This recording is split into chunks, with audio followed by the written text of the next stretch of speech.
Bueno, pues está por aquí ya Dani Cervera, nuestro jefe de Nacional. Dani, después de un año del referéndum ilegal del 1, contigo nos vamos a detener en la situación judicial y personal de los implicados en el procés. Sí, es más o menos una cifra aproximada de unas 30 personas que siempre, según la justicia española, fueron los que lideraron ese proceso que desembocó en la declaración de independencia cuyos efectos se suspendieron y con la previa celebración de un referéndum ilegal del que hoy se cumple exactamente un año. Entonces vamos a repasar situación personal, situación judicial y otras situaciones derivadas de aquel 1 de octubre. Empecemos por la situación personal, porque la situación más grave la viven los que están encarcelados. Y en este grupo, digamos, yo creo que el líder político de ese grupo de visible, 9 políticos del proceso es Oriol Junqueras.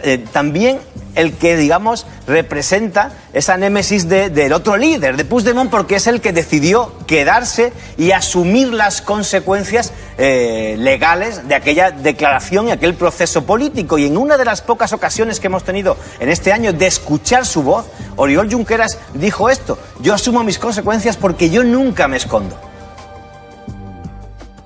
Hem demostrat que donem la cara.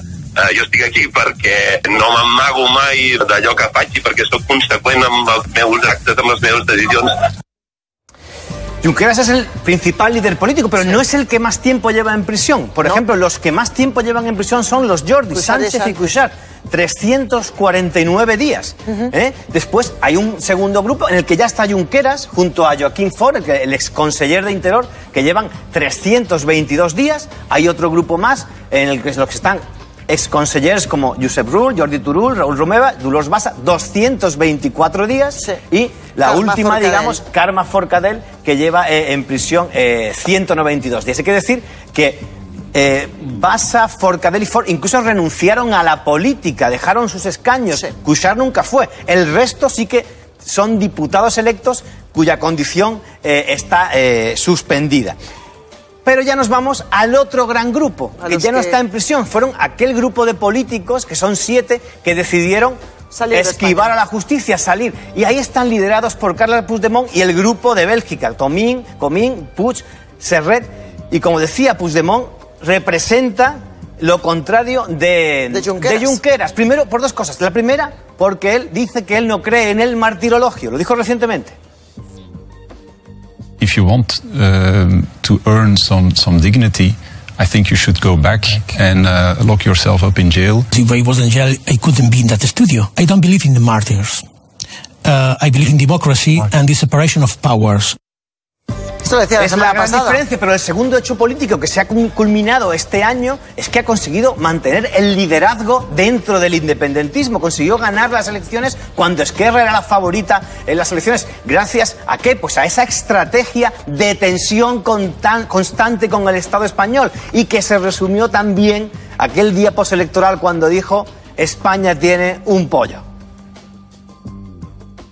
Obstant era transversal, era Rajoy i nosaltres, Si Rajoy perd, nosaltres guanyem.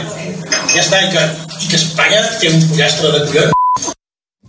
Hay más líderes, Hay más líderes que están fuera. En Suiza, Marta Rovira, de Esquerra, Ana Gabriel de la CUP, que decidieron marcharse no al principio, sino cuando ya vieron que su camino era prácticamente a la prisión, como el resto de políticos, y que están pendientes de, digamos, como Suiza no es país de la Unión Europea, de estabilizar su situación legal en aquel país. Y hay una última, la séptima, que es la exconsellera Clara Ponsatí, que ha vuelto a su trabajo a la Universidad de St Andrews en Escocia, y que también dejó una declaración que ha sido muy llamativa, que tuvo mucha repercusión política, porque es la única que dijo: jugábamos al póquer e íbamos de farol.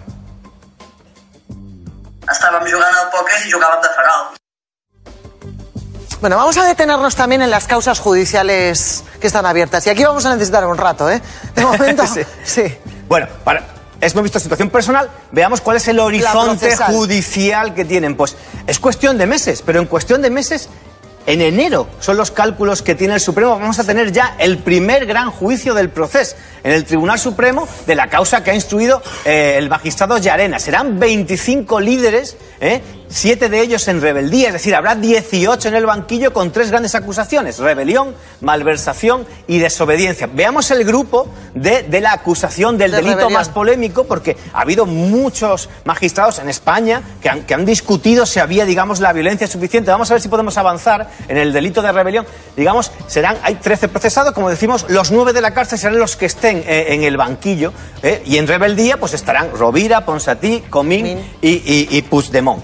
Después tendremos otro grupo, y muchos de estos mismos que hemos visto compartirán el delito de malversación. Son 14 procesados, que son básicamente los que fueron miembros del gobierno de Puigdemont porque firmaron el gasto de dinero público para celebrar el referéndum. Este es el delito de malversación. Y aquí, por comentar un par de nombres que estarán en el banquillo y que puedan llamar la atención: Mundó, de Esquerra, es conseller, porque fue uno de los primeros en dejar la política, y Santi Vila también es conseller, que se da la circunstancia que fue el único miembro del gobierno de Puigdemont que se opuso a la declaración de independencia. Y el tercer grupo, digamos, son los de la desobediencia. Aquí tenemos sobre todo a los miembros de la mesa del Parlamento, que no se negaron a tramitar las leyes de transitoriedad que eran ilegales. Hay un caso, por ejemplo, que no es ni de un partido independentista como Josep Joan Nuet, que era de los comunes, o tenemos a Mireia Boya de la CUP, la única que estará en el banquillo, porque Ana Gabriel, como hemos visto, está en Suiza.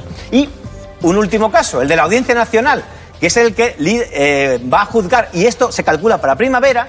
Este caso ya es por sedición y organización criminal a el exmayor Trapero, el jefe político de los Mossos, Pérez Soler, y algunos otros altos cargos de la Policía Autonómica Catalana. Pues fíjate, ni todas las causas que están abiertas pasan por la Audiencia Nacional, ni todas las lleva el juez Llarena, porque en esta situación, en la del Procés, hay más de 200 causas abiertas en distintos juzgados. De toda Cataluña. Y aquí hay una casuística realmente variada y dispar, por la que se están investigando a personas, pero por hechos que tienen que ver con el Procés y sobre todo con el 1 de octubre. Vayamos repasando de los distintos tipologías, digamos, de investigación. Pues, digamos, está la de contra los Mossos. Hay 72 agentes de los Mossos investigados por no impedir el referéndum. Si podemos ver, por ir recordando aquellas imágenes de entonces, porque los Mossos, digamos, se les denunció en muchos casos por no impedir el referéndum. Vemos aquí como hace un año, en muchos casos, eran aplaudidos. Ellos acudían a los colegios electorales, tenían una orden judicial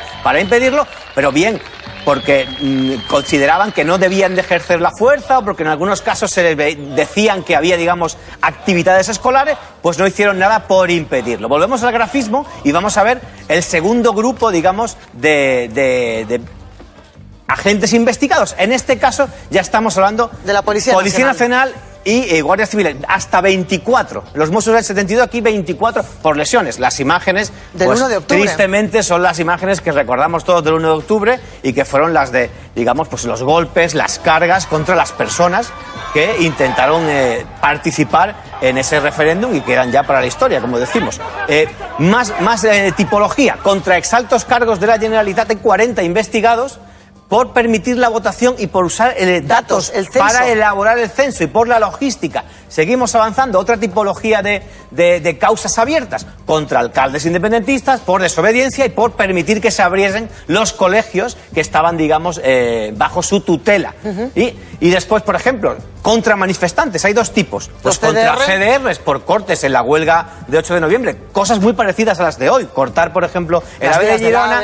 Y en último caso, contra manifestantes por agresiones. Si vemos alguna imagen, hubo agresiones también muy icónicas en aquel momento, de, por ejemplo, cuando lanzaron sillas o mesas contra agentes. Algunos resultó herido. Y hasta aquí, digamos, ese repaso de todas las consecuencias judiciales derivadas, de lo que ocurrió hace un año. Derivadas de la conmemoración de ese 1 de octubre, que hoy se celebra o se conmemora